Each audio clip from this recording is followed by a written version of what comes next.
Kian. Hey, Pauly, how you doing? Good. How you doing, sir? I was talking with Lyle on your situation. He gave me the scoop, and I got all the data and the information.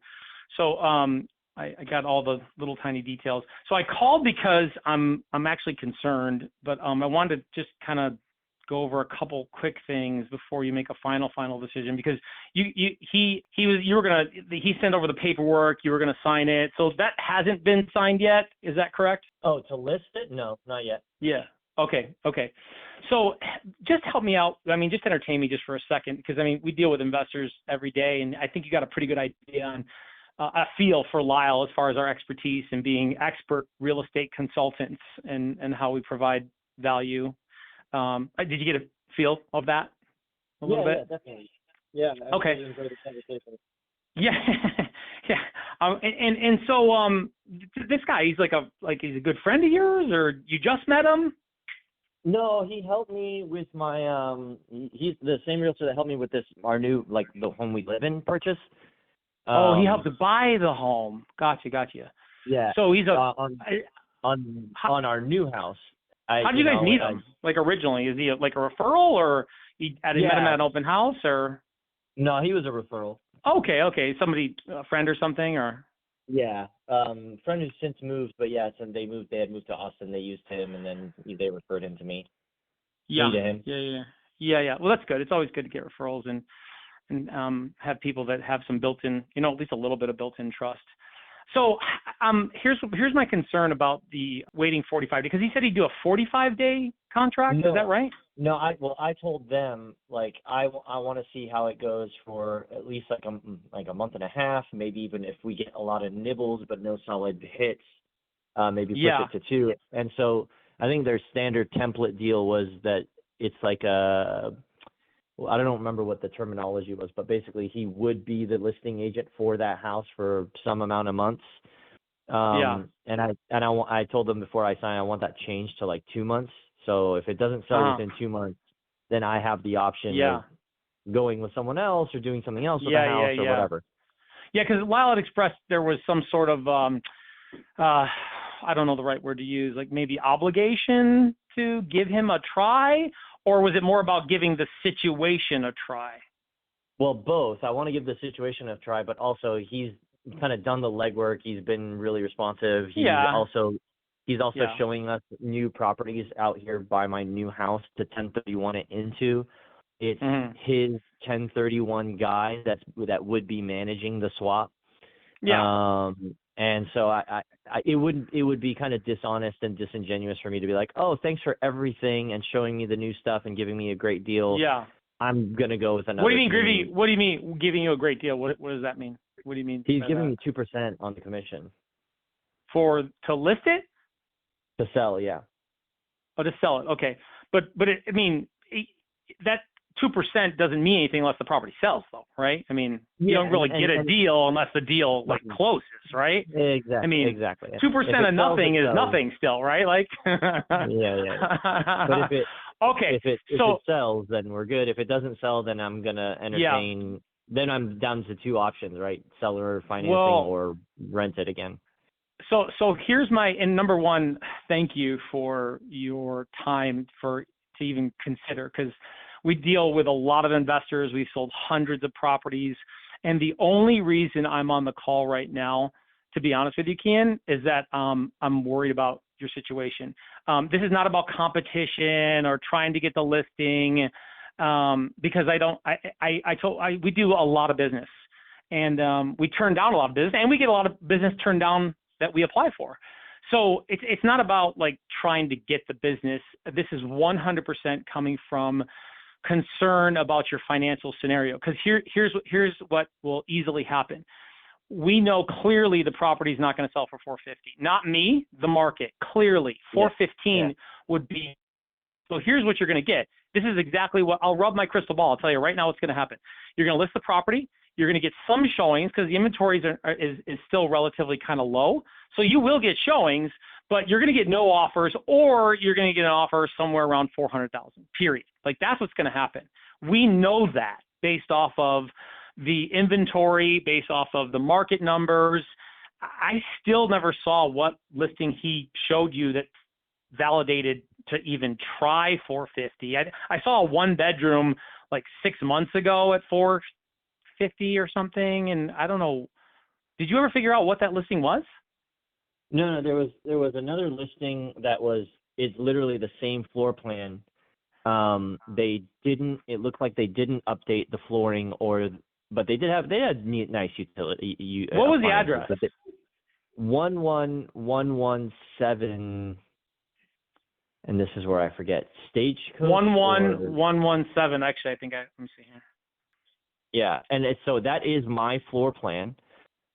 It's not a corner lot. It is not as updated. So if I understand it correctly, that's wood-looking vinyl flooring that they got going on, I think. Yeah. So do you know when that property? My company sold that property actually. Oh, really? Yeah, we sold that property. Do you know when that property listed, by the way? It must have been before December, because I remember seeing it like late November, early December. Yeah, August. Wow. That property listed in August. And do you know when it went pending? No, I think it sold in Jan or Feb. It did. It was just right after the first of the year. It went pending. Yeah. So it sat for about 6 months. Yeah, for about 6 months, right? They started way too high. They started at well over 500,000. So the agent in my company had started too high on it, which is always a bad strategies to try price out a hot market or a slower market like we're in right now. Even when the market was super hot and people overpriced their property, like they clearly overpriced their property, those people got significantly less than the people who priced at or a little bit below market value. Significantly less. I'm talking like $50,000 to like hundreds of $1,000s less. Yeah, than I would get that, but I'm not I don't need to sell is the thing, right? Like, so so I'll be honest with you, Kian, that's the problem. It costs me a mortgage payment. No. Well, no, it actually doesn't. It costs you more than that, because the market in I'll show you that actually costs more than that. In Austin since January, we've lost closer to 10%. Okay, 10%. Yeah.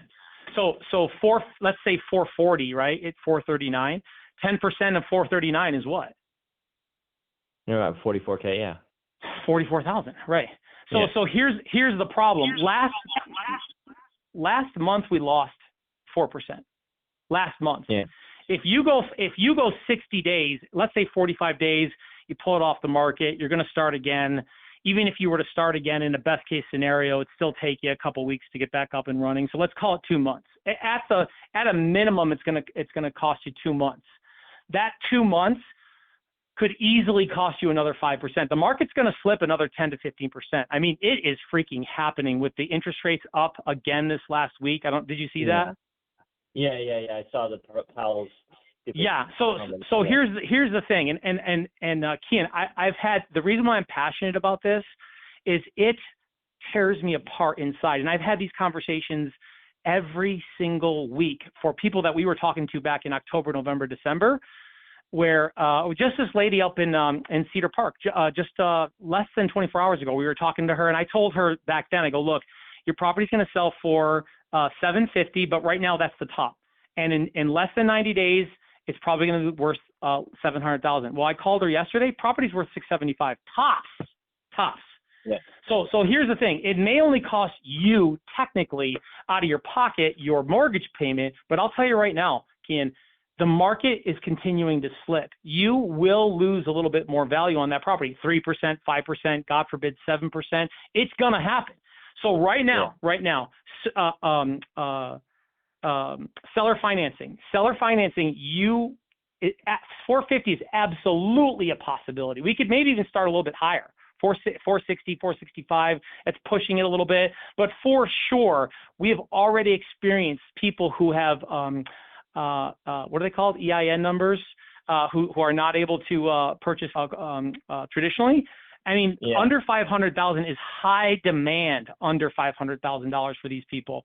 So we put seller financing deals like that all day together. In 60 days, very likely 425, maybe even 400,000.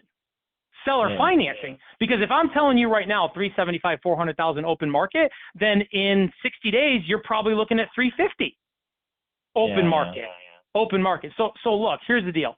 And you're going to do whatever you want, and I completely respect that. But I got to be able to, for me to be able to sleep at night, and for what I fight for, which is financial freedom, utilizing creative financing. That's what I fight for. And so if I talk to a guy like you, and I don't at least passionately express to you and clearly dictate to you all possibilities, risks, and rewards, then that's actually my mission, is to be able to connect with people like that. So look, this guy's your friend. He's put some legwork in. I get it. He's put the legwork in. But at the end of the day, because you may feel bad to like this guy's done some work, is ultimately what's going to make you feel worse. Turning this guy down for some work that he's done, which all realtors do work without getting paid until a deal closes. And so saying, hey, look, I'm going to go in a different direction because it makes sense for me financially, and I'm going to take a different strategy. Or in 60 days, you realizing that you lost $50,000. What's going to feel worse? Yeah, obviously losing. But again, so for me, it's, and all your points are very valid. The one thing I don't need to sell it, right? It's one of those, it's the farthest one that I'm holding. Right. It's one of those things where it's mostly an emotional thing. Like, it's the farthest one. I self-manage anything that's here in Austin without property management, because I've been burned out on property managers before, and I just can't handle it. And I wanted to just flip it into something closer. So it's more convenient. Is that going to cost me commissions and things and legal in 1031? Yeah. But long term, I'm not planning on leaving dripping, and hopefully I don't have to. And that just makes life easier for me. I could also do that in a year or 2 or 3 or 4 or 5 when things settle out and come up higher. Granted, the purchased house would also go higher, but it all goes higher, right? Yeah. So, well, but here's the thing though. What you're ultimately putting at risk is, while you don't have to sell, the unforeseen risk is like, okay, well, when will it get better? Well, we lose another 10%, let's say, right? We've lost almost 30%. We lose another 10%. Let's just say 5%, just to be super conservative. We're 35% in debt, really. Like, are we going to make that up this year? No, for sure. We're going to skid across the bottom. It'll probably be 4 or 5 right? years. Yeah, exactly. Yeah. So instead of the risk of like, okay, well, when will it get better? Okay, let me take my inflated market value now and know that, look, your increased cash flow of $300 to $500 a month. I don't know what the numbers were exactly. Yeah. So What was that? So it depends on which way you view the taxes, because I'm impounding last year's catch up, so it's kind of screwed me this year. I was making a solid several $100s a month in cash flow, and then So because taxes went up. So instead of getting $200 or $300 a month in cash flow, you get $1,000 a month in cash flow. And instead of 200 compounded over the year, 200, 2,000, 2,400, and instead of making $2,400 cash flow, you're making $12,000 cash flow. Yeah. So look, you don't have to do anything. And that's what actually is the most dangerous part of this whole situation, is that you don't have to do anything. So you're not pressed to do anything. But from the aspect of like, okay, well, let's really look at what the numbers and how the compound effects really work here, outside of like, okay, I got a relationship with somebody. Okay, fine. I'm not pressed to do anything. Okay, fine. But at the end of the day, if you're talking numbers and you're a numbers guy and you're really looking at the numbers, then at the end of the day, I mean, if you got to honestly look at the numbers and tell me your best situation is to wait, well then honestly, then that tells me there's probably some other agenda as far as you not really wanting to sell, or maybe prioritizing a relationship over your financial position. And that's okay. That could be okay. No, it's not that. It's I'm literally doing it for convenience. I have a 1-year-old, and so I just don't want to drive an hour to go, check on a AC or change an air filter, AC vent filter. But you don't. But when you sell or finance, you don't have to do that, because it's their house. No, I understand. But if I can flip that into another property closer to me, then I'm better. To me, I'm more comfortable with that. That would But be my number one move. My number two move would ostensibly, if everything works out and then the numbers are good, it'd be the seller financing. so, but I mean, are we not seeing that the market has come down even from the last sale, and that number is it's fantasy? I mean, is it not fantasy land for real? I mean, do you not see that, or you're like you're hoping somebody overpays for a property? I mean, if you find people who overpay for property, send them my way. because how often do you shop for overpriced items? Honestly. Yeah, no, you're right. Yeah. I mean, I have to like really confront you with this on like it's not going to sell at 450. It will not, and not because I want your business, Kian. Not. Yeah. I'll walk away from this deal. No, look, right? No problem. I got 20 other people to talk to today, but I'm telling you, man, save yourself the time, the inconvenience, because if it doesn't sell, then it is a rental for the next 5 years, and then your ass is driving across town to have to do that. Versus, that's why I was hoping to hire y'all for a property manager, but maybe not.